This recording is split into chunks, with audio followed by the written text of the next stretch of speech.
اللهم صل وسلم على نبينا محمد رب اشرح لي صدري ويسر لي امري واحلل عقدة من لساني يفقهوا قولي رب يسر ولا تعسر وتمم بالخير اللهم وفقنا لما تحب وترضى آمین یا رب العالمین۔ جی ہمارا پارا نمبر 24 اور اس میں جو اس کی سٹارٹنگ ہے فمن اظلم سے ہوتی ہے، ٹھیک، اور اس میں ہماری سورۃ الزمر کی جو آیات ہیں 32 اور 34 اس کا ذرا بریف پوائنٹ دیکھ لیجئے۔ جس نے اللہ پر جھوٹ باندھا اور سچائی کو جھٹلا دیا، ایسے لوگوں کا ٹھکانہ جہنم ہے، اور جو شخص سچائی لے کر آیا اور سچائی کو مانا ان کا ٹھکانہ جنت ہے۔ پھر آیا 42 وہ اللہ ہی ہے جو موت کے وقت روحیں قبض کرتا ہے، اور جو بھی نہیں مرا اس کی نیند میں روح قبض کر لیتا ہے۔ اچھا، اس میں یہ ہے کہ اللہ تعالیٰ ڈیلی یہ کرتے ہیں، کیا ہے پوائنٹ ہمارا؟ موت کے وقت روح اللہ تعالیٰ قبض کرتا ہے، اور جو ابھی نہیں مرا اس کی نیند میں روح قبض کر لیتا ہے، لیکن اگر وہ زندہ رہے گا تو روح پھر واپس آ جائے گی۔ تو اللہ تعالیٰ ڈیلی ہمارے ساتھ یہ کرتے ہیں کہ ہماری جو ہے وہ روح کو لے جاتے ہیں جب ہم سو رہے ہوتے ہیں، اور اگر ہماری زندگی بھی باقی ہے تو واپس ہماری روح کو لوٹا دیتے ہیں۔ پھر رحمت الہی ہے 53 سے 55 تک، اللہ کی رحمت سے مایوس نہ ہو جاؤ، یقیناً اللہ سارے گناہ معاف فرما دیتا ہے، وہ غفور و رحیم ہے۔ اس کے بعد ہمارے پاس کیا کوئی حجت رہ جاتی ہے کہ ہم ہر وقت اپنے گناہوں کی معافی نہ مانگیں جب بھی ہم سے کوئی غلطی سرزد ہو جائے؟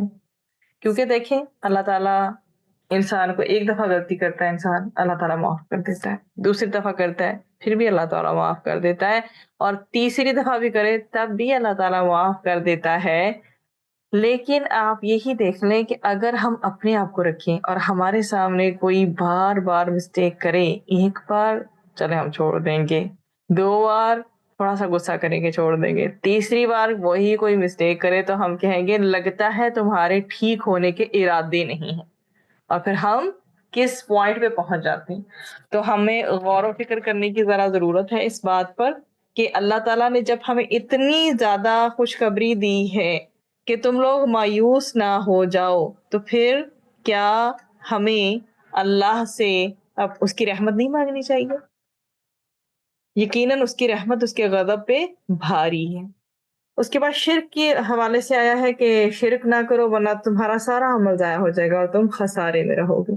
پھر روز قیامت 67 سے 70، اس روز کتاب اعمال لا کر رکھ دی جائے گی، انبیاء اور تمام گواہ حاضر کر دیے جائیں گے، ٹھیک حق کے ساتھ فیصلہ کر دیا جائے گا۔ اللہ تعالیٰ ہمارے حق میں ہی فیصلہ فرمائے کہ اللہ تعالیٰ ہمارا نامہ اعمال نیکیوں سے بھر دے اور ہمارے گناہوں کا پلڑا ہلکا ہو انشاءاللہ۔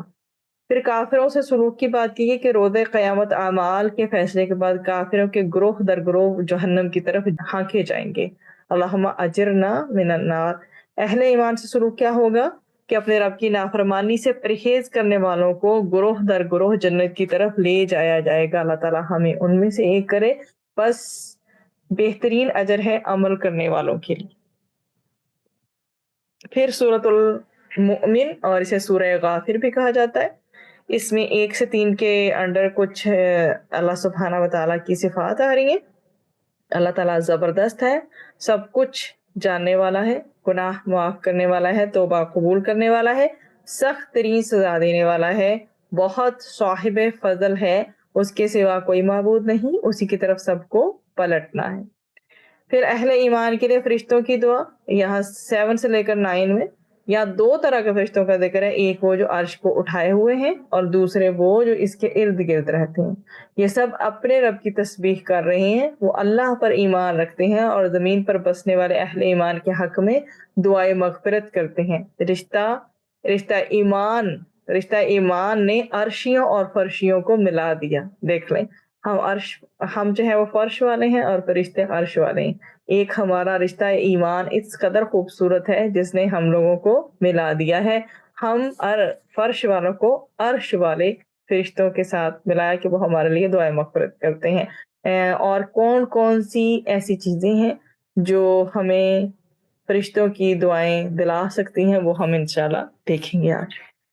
روز قیامت اس روز جب کلیجے منہ کو آ رہے ہوں گے، لوگ چپ چاپ غم کے گھونٹ پیے کھڑے ہوں گے، ظالموں کا کوئی نہ مطلب شفیق جسے کہتے ہیں مشفق ہو دوست ہوگا، نہ کوئی شفاعت کرنے والا۔ اللہ نگاہوں کی چوری تک سے واقف ہے اور وہ سینوں میں چھپے ہوئے راز جانتا ہے، اور اللہ ٹھیک ٹھیک بے لاگ فیصلہ کرے گا جس میں کسی طرح سے بھی کوئی بے انصافی نہیں ہوگی۔ قبیلہ فرعون کا مومن شخص فرام 28 to 45، یہ واقعہ ذکر ہو رہا ہے کہ دربار فرعون میں سے ایک مومن، اس کا مفسرین نے نام یہ کہا ہے، شخص اٹھا اور بولا، اے میری قوم کے لوگوں، اللہ کو ماننا، کیا تم ایسے شخص کو قتل کرنا چاہتے ہو جو کہتا ہے کہ میرا رب اللہ ہے؟ اگر وہ جھوٹا ہے تو یہ اس کے خلاف ہو جائے گا، اور اگر وہ سچا ہے تو ہولناک عذاب کچھ تو ضرور تم پر واقع ہوگا۔ اے میری قوم، آج تمہارے پاس بادشاہت ہے، مگر جب تم مغلوب ہو جاؤ گے تو تمہاری مدد کون کرے گا؟ مجھے ڈر ہے کہیں تم پر پہلوں کی طرح یوم عذاب نہ آ جائے۔ دنیا کی چند روزہ عارضی زندگی ہے، دائمی زندگی آخرت کی ہے، اور بدی کا مرتکب اس کا بدلہ پائے گا، نیکی والے جنت میں جائیں گے۔ میں تمہیں نجات کی طرف بلاتا ہوں، تم مجھے آگ کی طرف دعوت دے رہے ہو۔ تم مجھے اللہ سے شرک کرانا چاہتے ہو، میں تمہیں خدا کی طرف بلا رہا ہوں، اور ہم سب کو پلٹنا اللہ ہی کی طرف ہے۔ میں آج جو کچھ کہہ رہا ہوں کل تم اسے یاد کرو گے۔ اس کے بعد پھر 51 سے 52 اہل ایمان کے لیے مدد الہی۔ یقین جانو کہ ہم اپنے رسولوں اور اہل ایمان کی مدد اس دنیا میں بھی لازمن کرتے ہیں اور روز آخرت میں بھی کریں گے۔ پھر تخلیق ارض و سما کا کام، آسمان اور زمین کا پیدا ہونا انسانوں کو پیدا کرنے کی بنسبت یقیناً زیادہ بڑا کام ہے، مگر لوگ جانتے نہیں۔ پھر خالق کائنات سے ریلیٹڈ آیات ہے 61 سے 81 تک، اور وہی اللہ ہے جس نے رات دن بنائے، اس نے ہی زمین و آسمان بنائے، اس نے تمہاری صورت بنائی، پھر بڑھا کر تمہیں بچپن، جوانی اور بڑھاپے تک پہنچاتا ہے۔ پھر کلام الہی سے روگردانی، یہ جو ہے سورہ حامیم السجدہ کی آیات شروع ہو جاتی ہیں۔ یہ قرآن رحمان و رحیم کی طرف سے نازل کردہ چیز ہے، مگر اکثر لوگوں نے اس سے روگردانی کی۔ تخلیق ارض و سما، اس پہ بھی 9 سے 12 تک ہے کہ اللہ تعالیٰ نے زمین کو 2 دن میں تخلیق کیا، اور مزید 2 دن میں اس میں پہاڑ، برکتیں اور سامان میں خوراک وغیرہ رکھا۔ پھر اس نے 2 دن کے اندر زمین اور آسمان بنا دیے، اور آسمان نے دنیا کو چراغوں سے آراستہ کیا اور محفوظ بھی بنا دیا۔ تو اوورآل اگر یہ اکٹھا دیکھا جائے ان کو تو یہ 6 دن میں تخلیق ہے ساری، ٹھیک ہے۔ اور یہ تھوڑا سا الیبوریٹ یہاں پہ کر دیا گیا ہے، لیکن جبکہ قرآن اٹسیلف یا احادیث جو ہے اس کے بہت زیادہ اوتھینٹک ریفرنسز نہیں ہیں 2 کو لے کر، ٹھیک ہے۔ اس میں زیادہ تر جو ہے وہ 6 کا اکٹھا فگر ہی آتا ہے، اور اسی چیز کو دماغ میں پختہ رکھے۔ پھر روز قیامت، اعضاء کی گواہی، جب قیامت کا دن آئے گا تو انسان اپنے بدن کے اعضاء، اس کے اپنے بدن کے جو باڈی آرگنز ہیں، جو بدن کے اعضاء ہیں، گواہی دیں گے کہ وہ دنیا میں کیا کچھ کرتے رہے۔ تو اللہ کی راہ میں ثابت قدمی دکھانے والے، جن لوگوں نے اللہ کو رب مانا اور اس پر ثابت قدم رہے، یقیناً ان پر فرشتے نازل ہوتے ہیں اور کہتے ہیں نہ ڈرو نہ غم کھاؤ۔ پھر اس کے بعد اگلی آیاتوں میں کیا ہے، اے نبی، نیکی اور بدی یکساں نہیں ہوتی، تم بدی کو بہترین نیکی سے دفاع کرو گے تو تمہارا جانی دشمنی تمہارا جگری دوست بن جائے گا، اور صرف اللہ کی عبادت کرو۔ رات دن، چاند اور سورج اللہ کی نشانیاں ہیں، ان کو سجدہ نہ کرو بلکہ اس اللہ کو سجدہ کرو جس نے انہیں پیدا کیا ہے۔ پھر قرآن کمپلیٹلی ہدایت و شفا ہے۔ یہ قرآن ایمان لانے والوں کے لیے تو ہدایت و شفا ہے، مگر بے ایمانوں کے لیے یہ کانوں کی ڈانٹ اور آنکھوں کی پٹی ہے۔ اب جس کے کانوں کے اندر کچھ جا نہ رہا ہو، آنکھوں پہ بھی اس کے پٹی بندھی ہوئی ہو، تو اس کے لیے پھر قرآن کیا کرے جب وہ ایک پرسن خود ہی جو ہے وہ ہدایت کے لیے تیار ہی نہیں۔ اس کے بعد ہمارے پاس یہ دعا ہے بہت بہترین، اور اس کو ہم دیکھتے ہیں، اللہم، اے اللہ، احسن، بہتر بنا دے، عاقبتنا، ہمارا انجام، فی الاموری کلھا، تمام معاملات میں، فی میں الاموری معاملات، کلیہا سارے کے سارے، واجرنا اور ہمیں بچا لے، من سے، کس چیز سے؟ من خزی الدنیا، دنیا کی رسوائی سے، وعذاب الآخرہ اور آخرت کے عذاب سے۔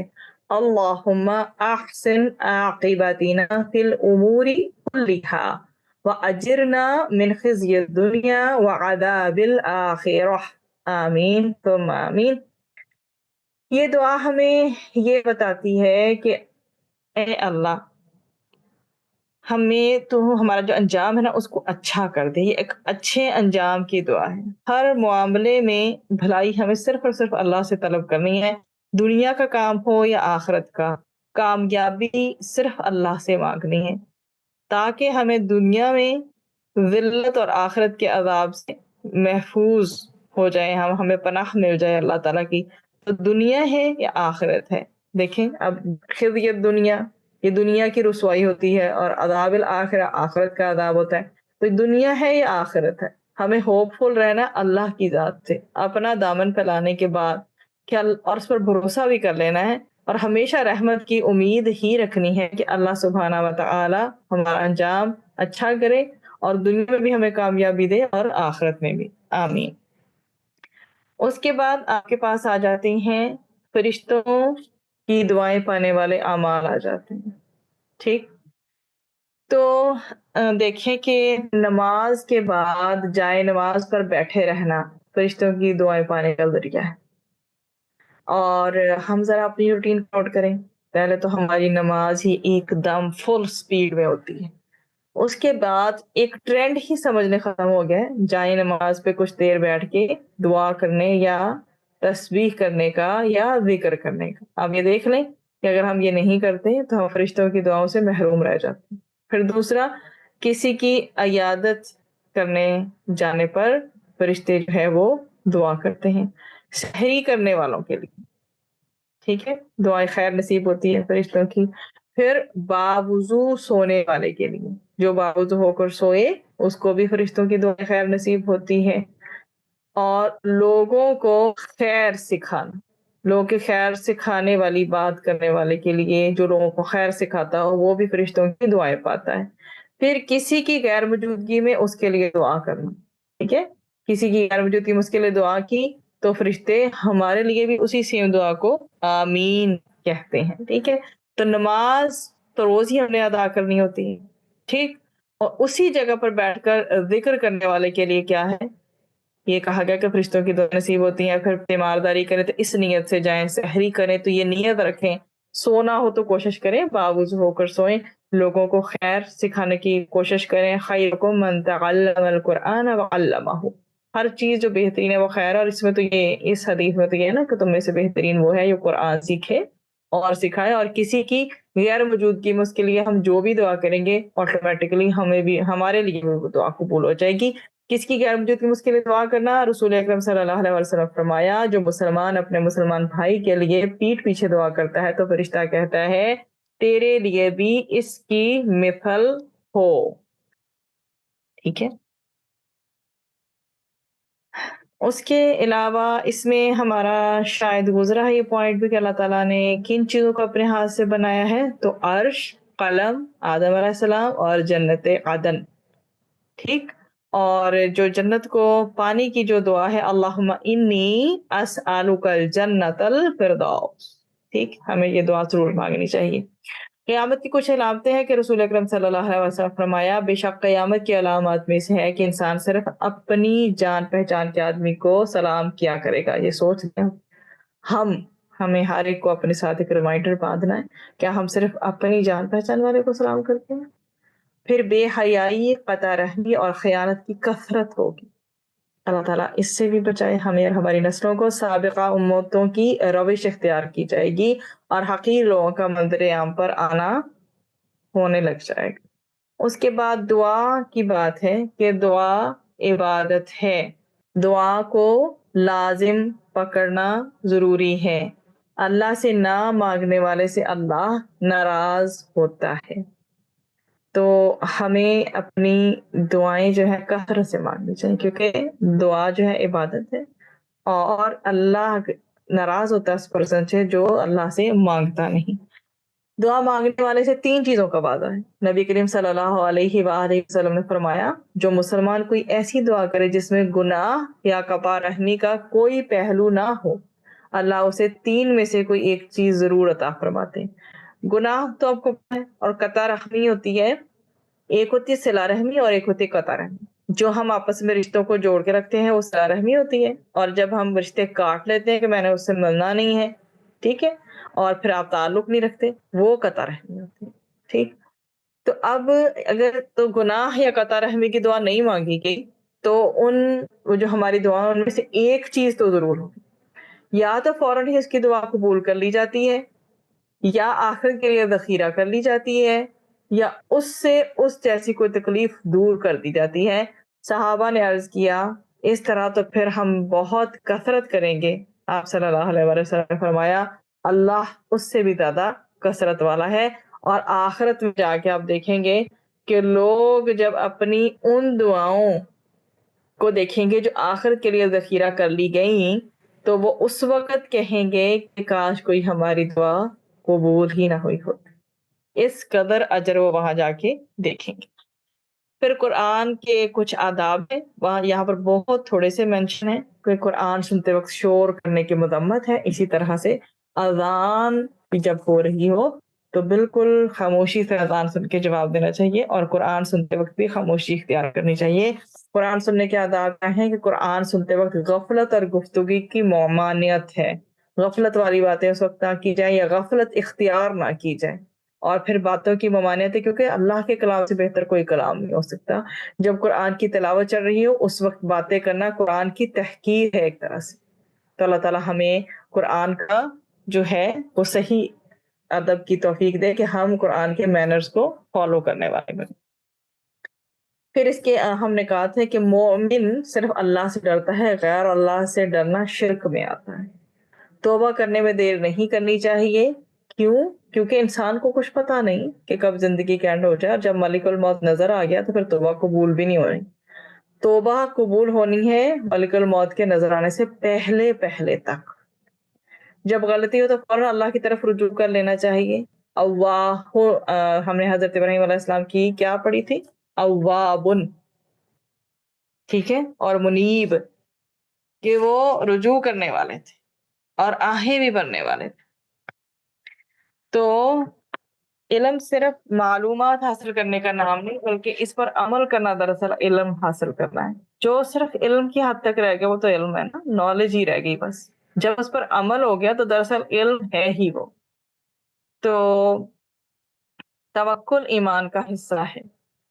جب تک ہم توکل نہیں ہوگا تو ہمیں کیسے یقین ہوگا کہ ہماری دعا قبول ہوگی، یا کسی بھی چیز پر، اللہ کی ذات پر بھی توکل نہیں ہوگا تو ایمان کی جو لذت اور حلاوت ہے وہ ہم پا ہی نہیں سکیں گے۔